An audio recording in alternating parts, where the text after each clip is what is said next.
With one of the most important cogs in Crawford racing, Rob Barrett, thank you so much for joining us to chat about the runners on Saturday. Hollywood Bets Dermville, lots of them. Race 2, your first runner, number 2, Fatal Gem. How's she doing? Last time, did she get home over 2,000? She did, Alistair. It was a bizarre run. She, we were more worried about her settling than the trip, and she did settle, and then she was just one paced. But her best form is here at Durbanville. Her last win came here, and then I think her last run, if I'm right, was behind Red Palace, so her form's very good here. She's doing well, so hopefully another good run, but a tricky race to assess different form lines. Then race 4, 2 runners. Start with number 1, Give Me a Thrill. Back to the minimum trip, she's got to be a live chance. Yeah, definitely. He was crying out to be gelded.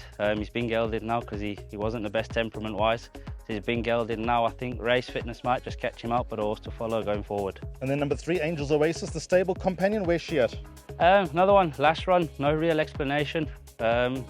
We're a bit baffled, but her best form is here at Durbanville. Her work's good, so hoping for a return to form. Then on to race number 5, we've got 3 runners. Very interested about number 7, Chasing the Rainbow. Not everything went according to plan last time out. Absolutely, Alistair. I mean, he stood in the gates for a long time out of the horse, delayed the start. And then when they pulled the gates, his head was on the ground. He lost a lot of ground and also found traffic problems in the race. So I think he'll give the favourite a big scare on Saturday. Monkey Puzzle, where are we at with him? Also, he had a long layoff due to injury. First run back, needed it. I think you probably need one more before he's competitive. And then the beautifully bred Show Off, obviously out of the Grade 1 winning mare, front and centre. How much improvement is he going to make? Lots. Alistair is a beautiful horse.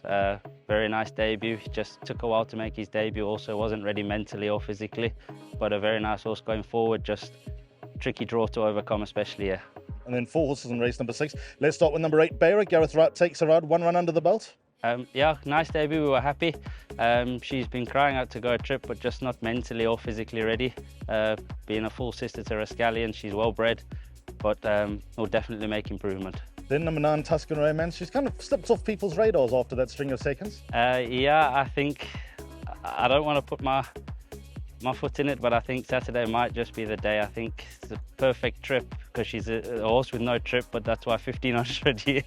It's a strange trip, but her work's good. Her last run was very good, just didn't quite see out the 18, so big runner. Spoke to Cornet about number 10, Miss Mackie. Do you think she'll step up?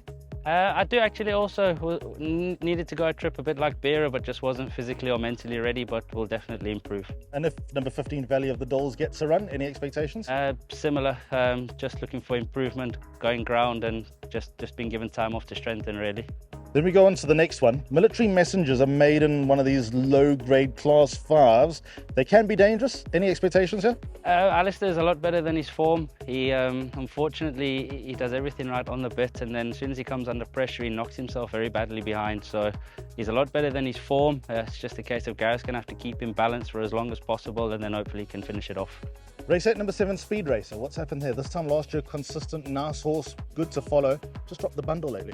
Absolutely, he raced hard here at Durbanville in the country series and everything that time of year. He had hard racing, he was consistent, and he's a horse that gives his all.